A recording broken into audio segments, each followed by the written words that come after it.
चलिए आज हम लोग 9 नंबर सवाल को बनाएंगे। इस एक्सरसाइज का लास्ट सवाल है। आज देखते ही देखते हम लोग एक एक करके 9 सवाल तक पहुंच गए, है ना। बहुत ही मज़ा भी लगा। और ये भी 9 नंबर जो सवाल है ये भी बहुत ईजी है।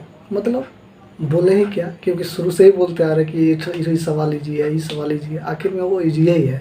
ठीक है, बस आप उसको किस तरह से लेते हैं ये आपके ऊपर निर्भर करता है। ठीक है, वरना कोई भी चीज़ डिफ़िकल्ट नहीं होता है। ठीक है, तो इसीलिए कहते हैं कि कोई भी चीज़ को थोड़ा करीब से समझिए। जहाँ भी दिक्कत होता है उसको थोड़ा सा और एक बार देखिए, 2 बार देखिए, 3 बार देखिए, तो गारंटी है कि आपका कन्फ्यूज़न दूर होना ही है।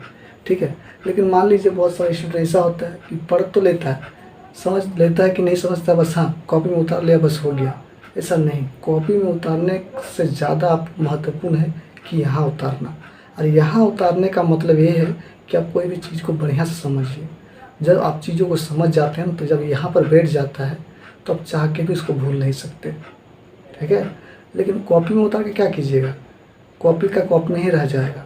ठीक है, लेकिन जब ये चीज़ यहाँ पर आ जाता है ना, तो वो चीज़ हमेशा आपके माइंड में रहता है और वो हर जगह हर फील्ड में उपयोग होगा यदि आप चाहेंगे तो।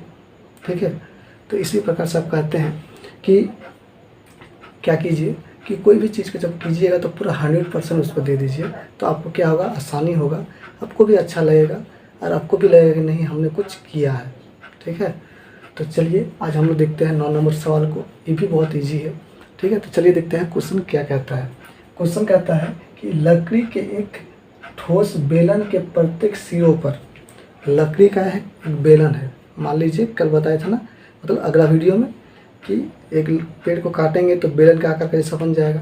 तो वही बोला कि लकड़ी के आकार का एक बेलन है जिसके दोनों सिरों पर, निचला सिरा और ऊपरा सिरा, ठीक है, एक एक अर्धगोला खोद कर निकालते हुए, मतलब दोनों सिरों को, फिगर पहले ही दे दिया है। ठीक है, क्वेश्चन में फिगर दिया हुआ है इसलिए हमने फिगर को पहले ही बना दिया। देखिए ध्यान से, एक बेलन है ना, और ऊपर से एक अर्धगोला का खोखला बना दिया गया खोद के, और नीचे से भी खोद के ऐसे ऐसे खरोच करके नीचे भी एक अर्धगोला बना दिया गया है। ठीक है, दोनों सिरों पर, इधर भी इधर भी। ठीक है, एक वस्तु बनाई गई है। यदि बेलन की ऊंचाई, इस बेलन की जो ऊंचाई है, यानी ये वाला ऊंचाई, बेलन की जो ऊंचाई है वो हमारा है 10 सेंटीमीटर। ठीक है, कितना है, 10 सेंटीमीटर।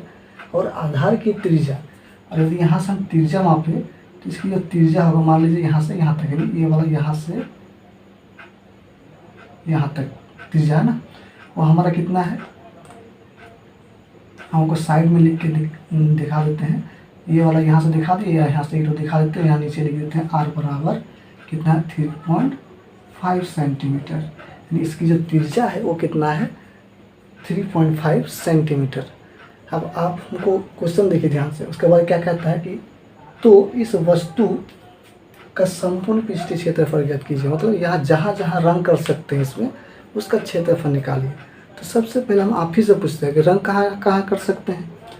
एक तो इस बेलन की, पहले बेलन पर ध्यान दीजिए, बेलन पर यानी बेलन का वक्र पृष्ठीय क्षेत्रफल कर सकते हैं ना, लेकिन यहाँ बेलन को गड्ढा करके नीचे एक आकार दिया गया है खोद के, वो अर्धगोला है, इधर भी खोद के एक अर्धगोला बना गया है, वो बेलन में शामिल नहीं है।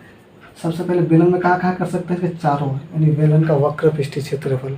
ठीक है, और कहाँ कर सकते हैं, ये इस वाला खोखले में, जिस, और इस खोखले का आकार जो है अर्धगोलाकार है ना, यानी इस अर्धगोलाकार पर रंग कर सकते हैं। भीतर हाथ घुसा के ऐसे करके इधर उधर रंग कर सकते हैं, फिर इधर भी हाथ घुसा के ऐसे करके इसके ये सब रंग कर सकते हैं ना।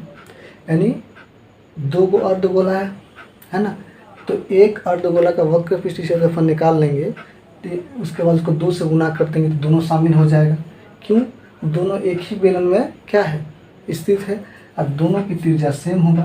लेकिन आप बोलेंगे सर इसका त्रिज्या कितना होगा, तो जो बेलन की त्रिज्या है वही अर्धगोले की त्रिज्या होगा। क्यों, क्योंकि बेलन के मुंह का ही तो बराबर है ना इसका मुंह, समझ में आ रहा है ना, तो उसका त्रिज्या जितना होगा बेलन का भी त्रिज्या उतना ही होगा। समझ में आ गया।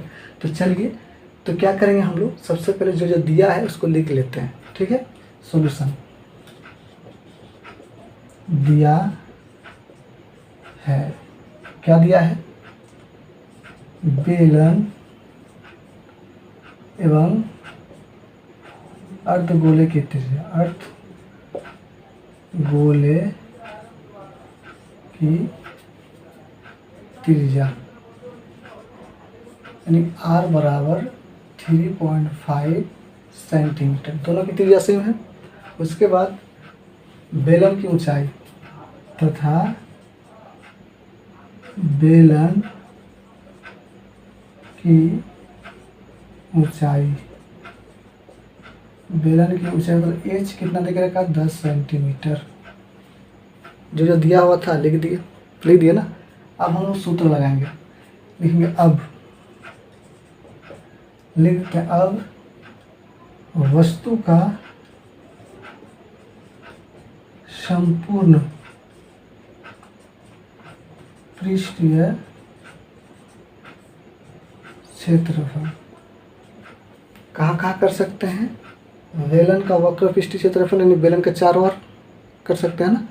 यहाँ तो कर नहीं सकते, यहाँ तो क्या है, छेद है ना, तो क्या खाली जगह है, यहाँ भी कर नहीं सकते, खाली जगह है, तो सिर्फ बेलन में इसके चारों ओर कर सकते हैं। तो लिखेंगे बेलन का वक्र पृष्ठीय क्षेत्रफल, बेलन का वक्र पृष्ठीय क्षेत्रफल प्लस 2 अर्धगोला है, तो लिख देंगे कि 2 गुना 1 अर्धगोले का वक्र पृष्ठीय क्षेत्रफल, पृष्ठीय क्षेत्रफल। 1 का निकालेंगे, 2 से गुना कर देंगे, दोनों शामिल हो जाएगा, अलग अलग निकालने की क्या जरूरत है, समझ में आ गया ना। ठीक है, बेलन का वक्र पृष्ठीय क्षेत्रफल होता है 2πr/h होता है ना। ठीक है, अब इसका 2 गुना 1 अर्धगोले का वक्र पृष्ठीय क्षेत्रफल क्या होता है, 2πr² होता है ना।